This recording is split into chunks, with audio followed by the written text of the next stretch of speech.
क्या परिचय हुआ आपका? मैं हरदीन, गांव सुकुल दुलहिचा, थाना मुदगिरपुर, सुल्तानपुर। क्या मामला है जो आज? मामला ये है कि हम अपना घर द्वार बनवा के आधा हिस्सा अपने लिए, आधा हिस्सा इनके लिए करा दिया था। चूँकि वर्तमान में मैं नौकरी कर रहा था, बाहर रहते शादी ब्याह किसी खास कर में आता जाता रहता था, 2-4 दिन रह के उसके बाद भाग लेता था। जब से लेखपाल ने घरौनी बनाया, मेरा कमरा हटा करके इनके बच्चों, गुरदीन के बच्चे के नाम कर दिया, जबकि हरदीन और गुरदीन के नाम था।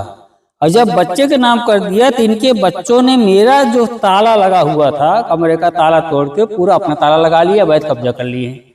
हम 1 साल से दौड़ रहे हैं, लेकिन कोई उस पर कार्रवाई नहीं हो रही।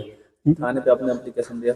पहले तो मैं डीएम महोदय को 20 सितंबर 24 को दिया हूँ, और उसकी कॉपी में देना चाहता हूँ। कम से कम 50 एप्लीकेशन दिया हूँ। क्या आश्वासन मिला था? आश्वासन कुछ नहीं, उन्होंने केवल एसडीएम को फोन किया, डीएम साहब ने, कि अपने स्तर पर कार्रवाई करें, लेकिन एसडीएम ओझा साहब केवल आश्वासन उनको हाँ कर लिए। हाँ करने के बाद थोड़ा प्रेशर बनाए थे, और ये संजोग बस कहीं गए थे, आ गए थे। उसके बाद सुलह समझौता किया एसडीएम के समक्ष। आज की तारीख में एसडीएम ओझा साहब अपने ही आदेश का पालन नहीं कर पा रहे हैं। और जब वो दूसरी बार में एसडीएम साहब के डीए साहब किया गया, तो डीएम साहब ने फोन किया कि फिर वो हाँ किए, और न तो उनके आदेश का पालन करते हैं, न हाँ करते हैं, और न हमको नहीं कर देते हैं। अगर उनको डायरेक्ट नहीं कर दे, हम नहीं कर पाएंगे, तो हम वहाँ 50 बार क्यों दौड़े अपने परिवार साथ। मैं 15 दिन से जो है 15 नवंबर से धर्मशाला में रहता हूँ। अब बताइए, अपना घर होते हुए ये बातें हैं। अब इसके अलावा समझौते के बावजूद भी एसडीएम महोदय यशो को फोन करते हैं। यशो क्या कहते हैं कि जब एसडीएम फोर्स देंगे तब हम करेंगे। ना तो यशो कर रहा है, और ना क्या नाम है एसडीएम महोदय कर रहे हैं, और ना आज तक मौके पे दोनों टीम ही आई। अगर मौके पर टीम आई होती, जबकि इतने मतलब प्रमाण मैं दिखा रहा हूँ, 2 प्रमाण दिखा रहा हूँ, एसडीएम समक्ष जो ऑर्डर हुआ है वो भी कर रहा हूँ, लेकिन एसडीएम महोदय केवल साइलेंट। हमको ऐसा लगता है कोई अंदरूनी खेल है, आई डोंट नो। मतलब ये कह सकता हूँ कोई ना कोई मामला है। भाई, जब इतने अपने सामने आप अपने आदेश का पालन नहीं करा पा रहे, हम ये चाहते हैं कि हमारा जो अभी सड़क में खड़ा हूँ, हमारा दोनों कमरे पहले खाली कराए जाए, हमको जो अंदर घुसाया जाए, और नहीं तो आज मैं फिर यही सड़क पर रहूंगा। उसके बाद जब तक ये नहीं होता मामला, मेरा कमरा नहीं मिलता, मैं जाऊंगा नहीं। और इस परिहा उसमें जो है एसपी महोदय को भी 50 एप्लीकेशन दे चुका हूँ, 50 आईजीआर। ऑफलाइन का तो कोई जवाब नहीं देते, आईजीआरएस में इतनी फर्जी रिपोर्ट लगाते हैं कि अपने वेरीफाई नहीं कर पाएंगे, ना मौके देखे।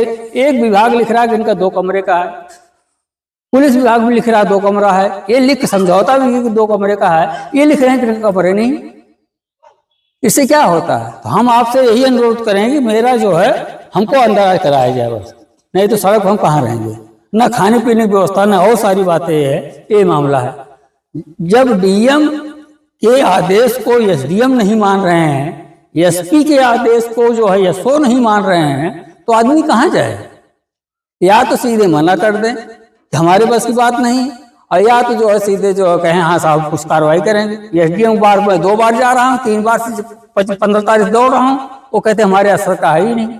अरे आपके स्तर का नहीं तो किसके स्तर का है? जब आपके स्तर का है नहीं तो वही किसके स्तर का है?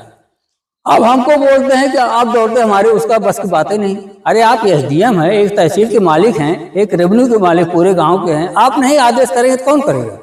हम किसके पास जाएंगे? ना तो एक दिन नायब साहब आए, उसके बाद वो भी वहीं से लौट गए, यहाँ तक कोई नहीं देखा, और ना मेरा कमरा खाली करवा रहे हैं। हम ऐसे बाहर भटक रहे हैं। अब देखिए, मैं बाहर खड़ा हूँ, सर सामान देख ही रहे हैं। मैं मतलब जो 10 बजे से बैठा हूँ, 10 बजे से मैं बैठा हूँ, लेकिन आज अभी तक कोई वो नहीं है। अब समस्या ये है कि मैं जाऊं कहाँ, जाने के साथ साथ खाऊं कहाँ, रहूं कहाँ, समझ लीजिए। एक नहीं 50 एप्लीकेशन दिया एसडीएम के आदेश को, ना तो कोई मान रहा। एसडीएम के डीएम साहब के आदेश को नहीं मान रहे हैं, एसडीएम एसपी के आदेश को एसओ नहीं मान रहे हैं। इससे ज्यादा क्या बोले? मेरी यही दरख्वास्त है, मेरे दोनों कमरे खाली कराए जाए और हमको रहने की व्यवस्था किया जाए, बस। इससे ज्यादा जो है, जबकि इस विषय में माननीय मुख्यमंत्री महोदय को भी दिया हुई चिट्ठी, लेकिन वहां से भी कोई रिस्पांस नहीं मिला है। केवल रजिस्टर गया, अभी डंप है।